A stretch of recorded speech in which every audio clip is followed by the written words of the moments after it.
মূর্তির পূজার নির্দেশ। গীতার 10ম অধ্যায়ের 39 নম্বর শ্লোকে বলা হয়েছে যে, হে অর্জুন, সর্বভূতের যা বিশ্বরূপ তাই আমি। আমা ব্যতীত উদ্ভূত হইতে পারে চরাচরে এমন পদার্থ নাই।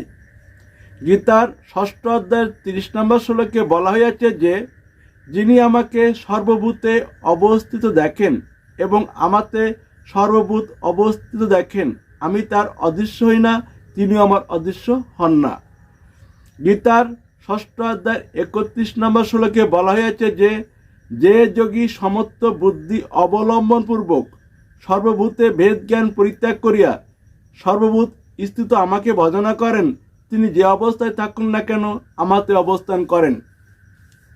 গীতার 12 অধ্যায়ের 3 ও 4 নম্বর শ্লোকে বলা হয়েছে যে, কিন্তু যারা সর্বত্র সমবুদ্ধিযুক্ত এবং সর্বপ্রাণীর হিতপরায়ণ হইয়া ইন্দ্রিয়সমূহকে বিষয় হইতে প্রত্যাহৃত করিয়া সেই অনির্দিষ্ট, অব্যক্ত, সর্বব্যাপী, অচিন্ত, কূটস্থ, অচল, ধ্রুব, অক্ষর ব্রহ্মের উপাসনা করেন, তারা আমাকে প্রাপ্ত হন।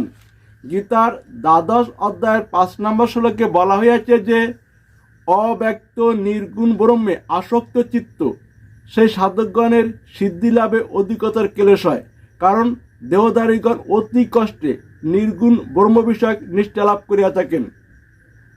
গীতার 12 অধ্যায়ের 6 ও 7 নম্বর শ্লোকে বলা হয়েছে যে, কিন্তু যারা সমস্ত কর্ম আমাতে অর্পিত করিয়া একমাত্র আমাতে চিত্ত একাগ্র করিয়া ধ্যান নিরত হইয়া আমার উপাসনা করেন, হে পার্থ, আমাতে সমর্পিত চিত্ত সেই ভক্তগণকে আমি অচিরত সংসার সাগর হইতে উদ্ধার করিয়া থাকি।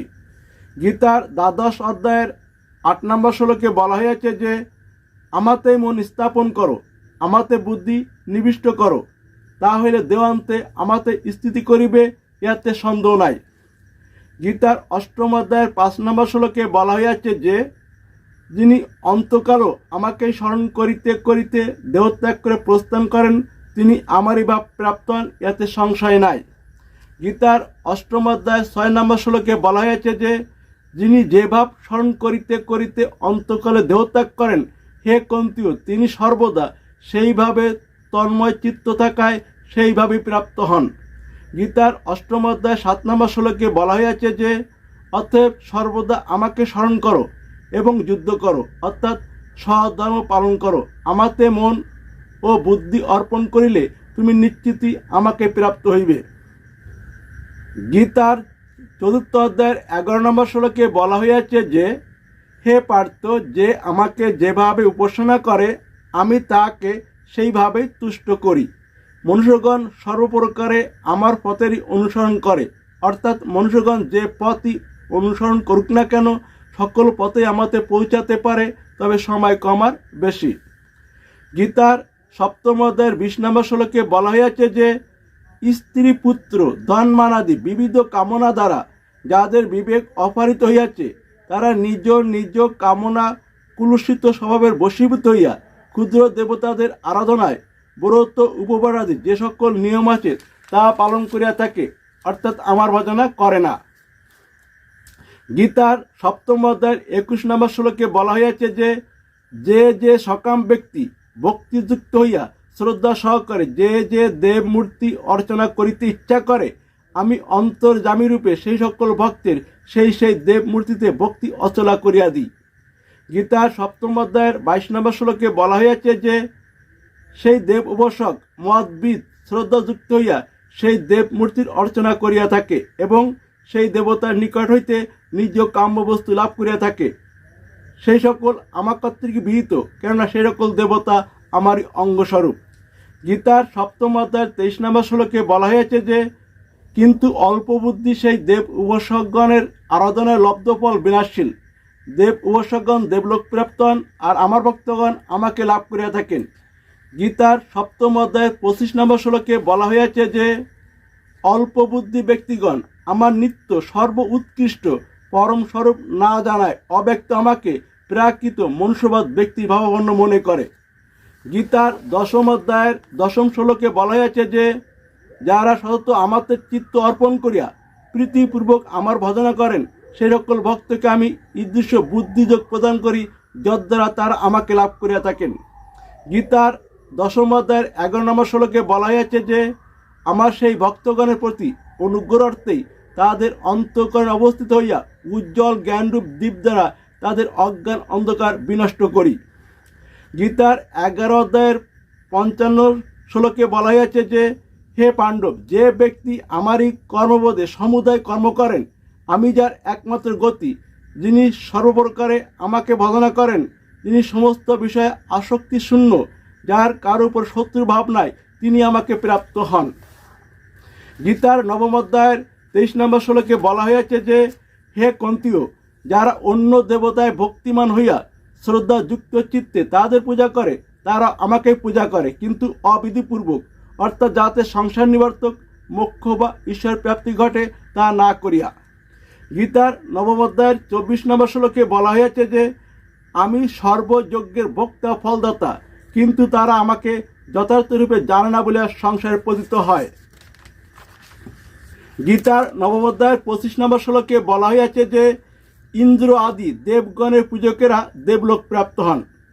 শ্রাদ্ধ আদি দ্বারা যারা পিতৃগণের পূজা করেন তারা পিতৃলোক প্রাপ্ত হন। যারা যক্ষ রক্ষকাদি ভূতগণের পূজা করেন তারা ভূতলোক প্রাপ্ত হন, এবং যারা আমাকে পূজা করেন তারা আমাকেই প্রাপ্ত হন।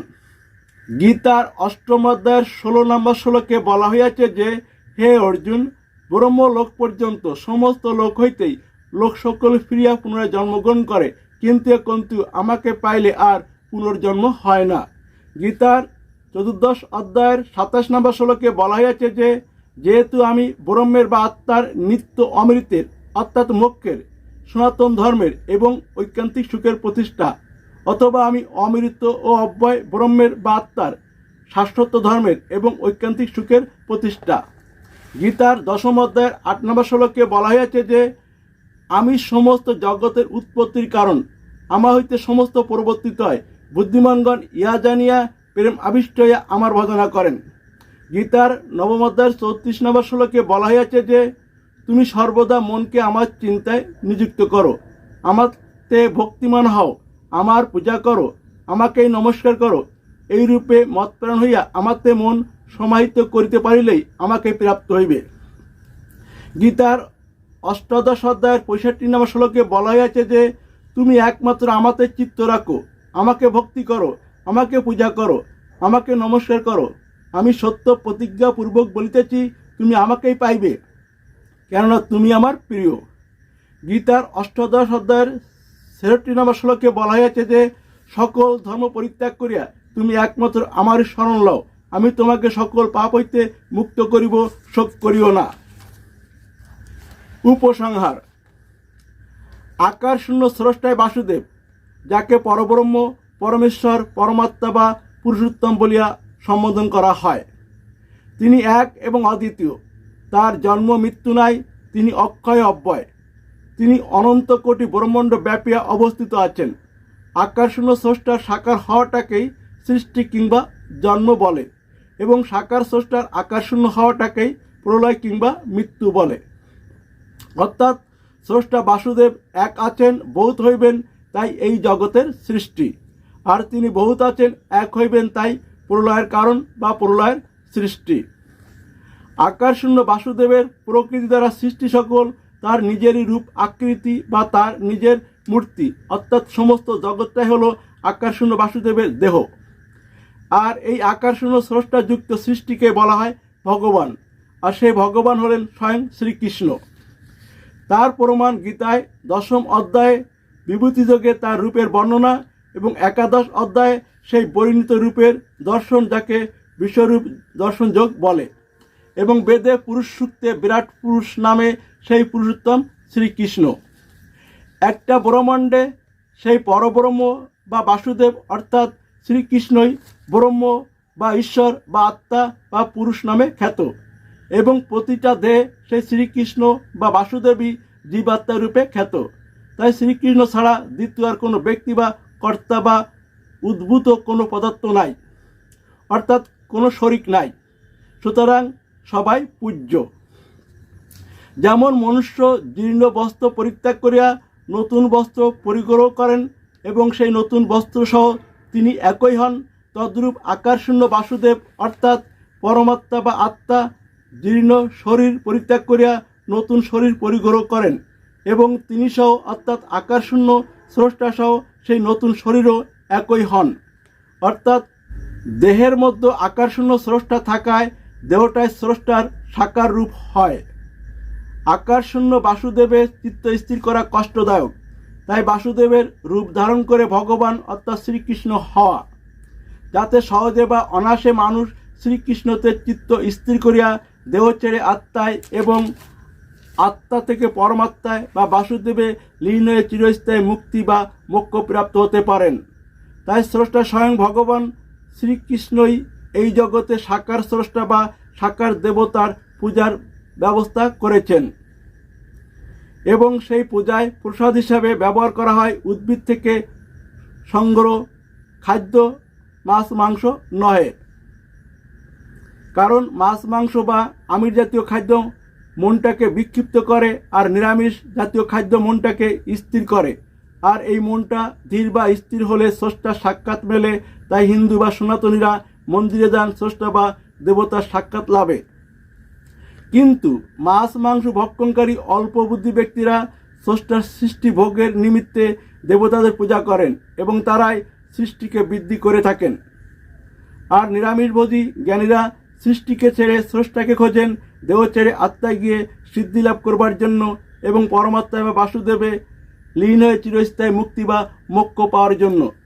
অল্প বুদ্ধির ব্যক্তি বা জীবাত্মা অর্থাৎ যাদের দেহ আত্মা সম্পর্কে জ্ঞান নাই, যারা আত্মা ছেড়ে দেহ অবস্থান করে আমি আমার বলে বেড়ায়, তাদের জন্য স্বর্গ নরক পৃথিবী তাদের ক্ষণস্থায়ী মুক্তি, অর্থাৎ তাদের বারে বারে জন্ম মৃত্যু হয়।